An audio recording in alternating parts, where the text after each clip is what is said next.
The $8 sunglasses that cost you $250. The eyewear monopoly nobody talks about. Pick up any pair of Ray-Bans off a store shelf right now. Feel the weight of the frame, the click of the hinge, the price tag staring back at $250. Your brain does the math it's always done. Real materials, real engineering, a real brand, that's what you're paying for. You'd be wrong on almost every count. That same pair costs somewhere between $6 and $9 to manufacture. Not because it's poorly made, because eyewear, at its core, is one of the cheapest consumer products on earth to produce. So where does the other $240 go? It goes to a single company. One company that makes your glasses, owns the stores that sell them, runs the insurance plan that reimburses you for them, and holds licensing rights to nearly every fashion label you think is competing for your money. It's called EssilorLuxottica, and in 2025 it pulled in over 28 billion euros in revenue from an industry most people assume is fragmented and competitive. It isn't. And once you understand how this machine was built, you will never look at an optical store the same way again. If stories about hidden monopolies and the empires built on things we never question interest you, stick around, because this one runs deeper than a designer logo. The craftsman who built an empire. The story starts with a man who had nothing. Leonardo del Vecchio grew up in an orphanage in Milan after his father died young and his mother couldn't support 7 children alone. No inheritance, no connections, just an apprenticeship at 14, learning to shape metal in a tool and die workshop. That single skill would eventually let him control what half the planet sees the world through.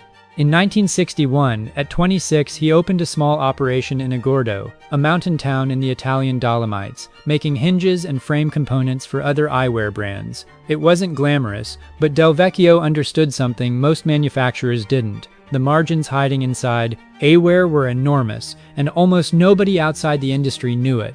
Over the next 3 decades, he didn't just grow a company, he executed a takeover of an entire supply chain, one deliberate acquisition at a time. Frames became full eyewear, manufacturing became branding, branding became retail, and retail became a machine designed to remove competition at every single link. Buying the entire chain in 1990, Del Vecchio listed Luxottica on the New York Stock Exchange, not Milan, not Rome, because that's where the capital was. He used it to go shopping. Vogue Eyewear 1990, LensCrafters 1995, acquired through a hostile takeover of a company 5 times Luxottica's size. Sunglass Hut in 2001, adding over 3,000 retail locations globally.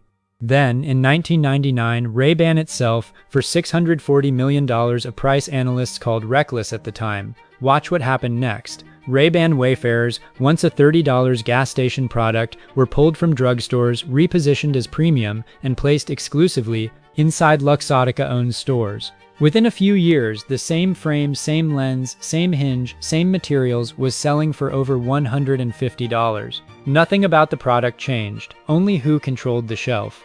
The Oakley warning: if there's one acquisition that exposes exactly how this system enforces itself, it's Oakley. In the early 2000s, Oakley was thriving, independently owned, beloved by athletes, selling extremely well inside Sunglass Hut. Then a pricing dispute broke out between Oakley and Luxottica. Luxottica pulled Oakley off Sunglass Hut shelves entirely. Overnight, Oakley lost access to the largest specialty eyewear retailer on the planet. Its stock price collapsed by roughly half, not because the product got worse, but because the company that controlled distribution decided to make an example of them. In 2007, with Oakley's valuation still depressed, Luxottica bought it for $2.1 billion. Founder Jim Jannard, who'd built Oakley out of a garage in 1975, watched his company get absorbed by the very machine that had crushed its stock price. The message to every other brand in the industry was unmistakable: challenge our pricing and we will starve you until you're cheap enough to buy. Renting out logos after Oakley, the strategy shifted to licensing. Prada, Chanel, Versace, Armani, Burberry, Dolce & Gabbana, Michael Kors, Tiffany, Coach, Ralph Lauren, each fashion house lent its name to Luxottica, which designed, manufactured, and distributed the actual product. The fashion house collected royalties. The customer paid $350 for a frame built on the same production line as an $80 pair 2 shelves away. Even Supreme, the streetwear label, was added to the portfolio recently. The same playbook, applied to a new generation of buyers. In 2018, Luxottica merged with Essilor, the world's largest lens manufacturer. The combined entity now controlled frames, lenses, retail, and through iMed, its vision insurance arm covering over 40 million Americans, the very benefit that decides which store you're steered toward and what you're allowed to spend. Every stage of your purchase, from diagnosis to checkout, now runs through one balance sheet. This isn't hypothetical anymore either. In 2023, a federal antitrust class action was filed in San Francisco naming EssilorLuxottica and 48 co-defendants, alleging a conspiracy to inflate prices by as much as 1,000%. And in 2024, LensCrafters paid $39 million to settle claims it spent a decade falsely advertising its lens measurement technology as 5 times more accurate than standard methods, a claim used to upsell customers on premium lenses that quietly weren't what they were sold as. The city quietly breaking the machine. Here's what Luxottica's playbook never accounted for. Danyang, a city of under 1 million people in China's Jiangsu province, 2 hours from Shanghai.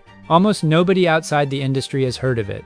It produces over 400 million spectacle lenses a year, roughly half of every lens made on Earth, plus more than 100 million frames, across 600+ companies. It started in the 1960s, when technicians trained in Shanghai's lens factories were relocated to the countryside and began teaching neighbors the trade. What began as inconsistent cottage manufacturing evolved, by the 2010s, into precision optical production, multi-layer coatings, blue light filtering, UV protection that independent testing shows now rivals brands charging 10 to 20 times more. Zenni Optical built its entire model on this fact. Buy directly from Chinese manufacturers, skip the retail markup, sell prescription glasses online starting under $10. It sold over 50 million pairs. Warby Parker took the retail disruption route from the American side, launching in 2010 at $95 a pair and going public in 2021 at a $6 billion valuation. Neither has dismantled EssilorLuxottica, but both prove consumers switch instantly the moment a credible, honest-priced alternative exists. Why this actually matters to you: online prescription eyewear sales in the US have jumped from under 3% of the market in 2015 to over 15% by 2025, and that number is only growing among younger buyers. Every point that shifts online is a point that bypasses a network built, quite literally, to remove your ability to compare prices. EssilorLuxottica isn't collapsing. It now runs over 17,750 stores worldwide, and is expanding into smart glasses through its Meta partnership, with sales more than tripling in a single year. But the pattern here is familiar. Monopolies built on information asymmetry rarely survive contact with informed consumers and global manufacturing. Next time someone tells you glasses are worth the investment, you'll know the real question isn't what they cost to make. It's who decided what you'd pay and why nobody stopped them until now. If this changed how you'll shop for your next pair, hit like, subscribe, and drop a comment. Did you know one company controlled this much of what sits on your face, and does it change what you'll buy next?